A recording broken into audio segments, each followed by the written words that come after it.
Sun Rising by John Donne was published in 1633. I'd like to start here by looking at the first few lines of the poem. Busy old fool, unruly sun, why dost thou thus through windows and through curtains call on us? Must to thy motions lovers' seasons run? Just one or two language points before we start. Dost thou would be the 17th century way of saying, do you? Thy simply means your. And in that last line, the word order would more naturally be, must lovers' seasons run to thy motions? So the other way round. Now, poems contain imagery, and images are basically pictures. And the pictures are formed using the words of the poem. So we've already got sun. Let me add one or two others. How about fool? I'll draw a little fool's cap there for you. Windows, curtains, and lovers. And let's not forget that these words are being spoken by someone, and they are directed towards someone or something.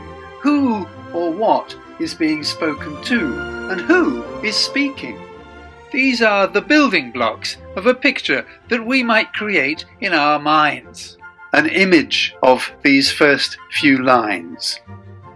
So you might want to pause the video here and think about how you might put those building blocks together to make a picture that makes sense, that tells a kind of story. Okay, so here's the way I see it. You might see it differently, and that's fine, because we're all entitled to interpret poems in our own way. But for me, what seems apparent here is that it's the sun that's being called a fool. And it's the sun that's shining through the windows and curtains. It's early morning, and inside, people are in bed, including lovers. And lovers are happy to be in bed together. They don't want to be disturbed. They don't want to wake up and be dragged into everyday life. And they are calling the sun a fool, a busy old fool, a fool that interferes with them and prevents them from enjoying their time together.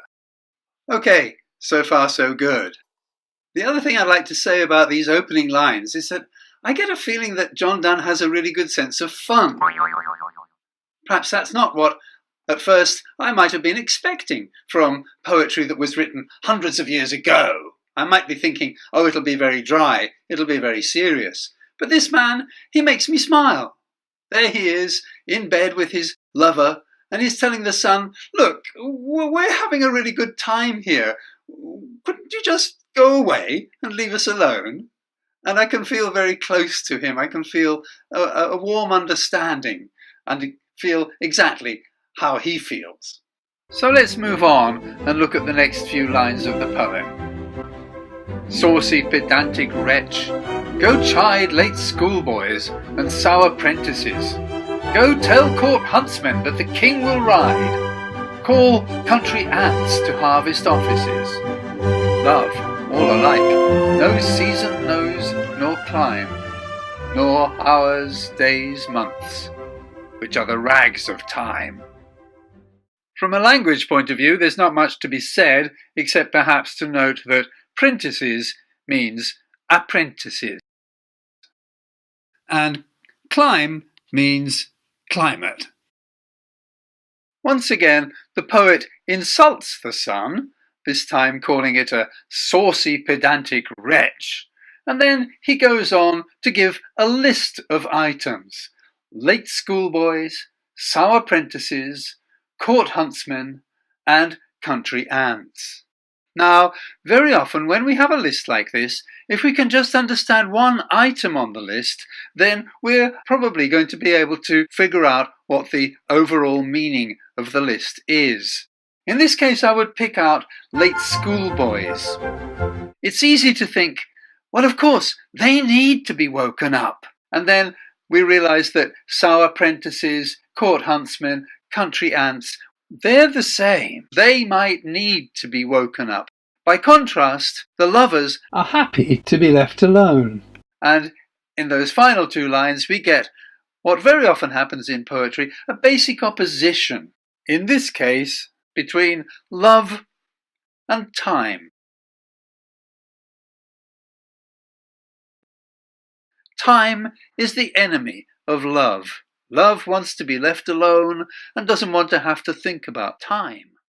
So let's take a look now at the next few lines of the poem. Thy beams, so reverend and strong, why shouldst thou think I could eclipse and cloud them with a wink, but that I would not lose her sight so long?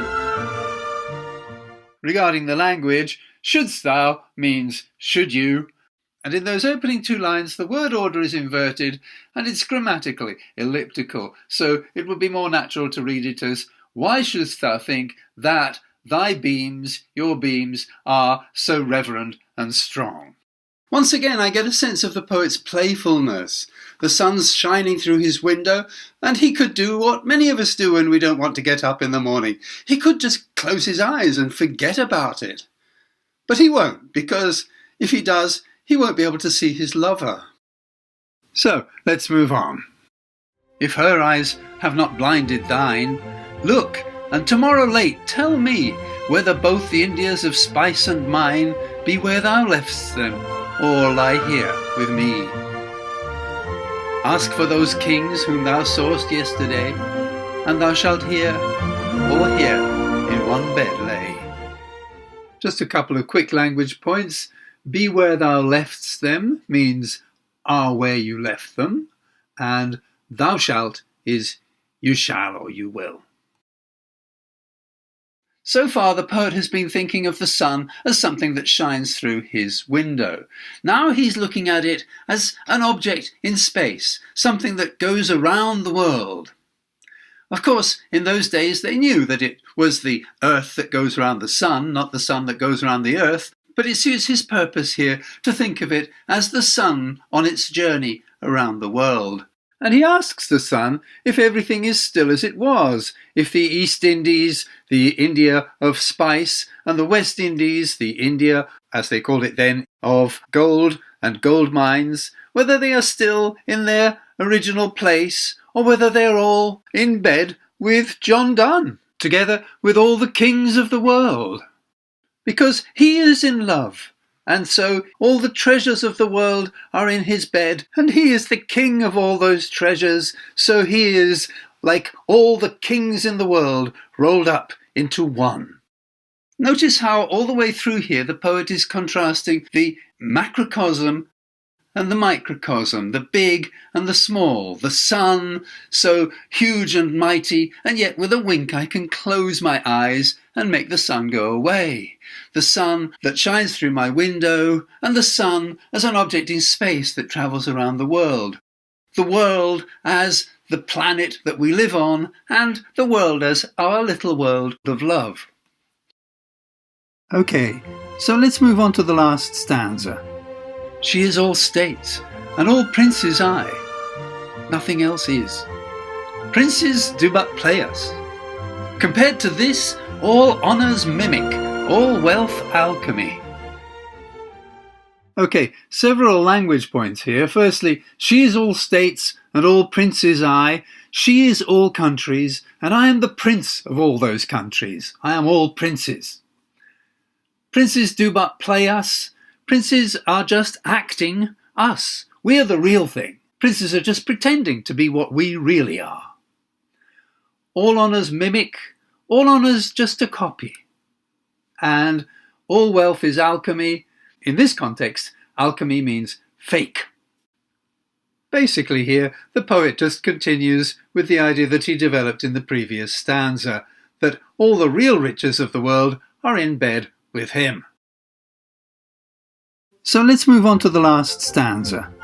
Thou, son, art half as happy as we in that the world's contracted thus. Thine age asks ease, and since thy duties be to warm the world, that's done in warming us. Shine here to us, and thou art everywhere. This bed thy centre is, these walls thy sphere. Just a couple of language points here. Art means are, and thine means your. So the poet now comes round in his thinking to the idea that in their little world of love, the lovers are happier than the sun. And the sun is like an old man, a tired old thing whose job is to go round and round the world. And so he tells the sun, look, since my lover and I are the world, you can come in here and shine on us, and in that way you will be shining on the whole world, and you can rest and relax with us. So at the beginning of the poem, the poet is mildly irritated with the sun for shining through his window and disturbing him in bed with his lover. But by the end of the poem, he's come round to thinking, I'm so lucky to be here with her. I'm lucky and I can afford to be generous. And so, out of kindness and generosity of spirit, I will say, come on, sun, shine through, shine onto us. You're welcome here.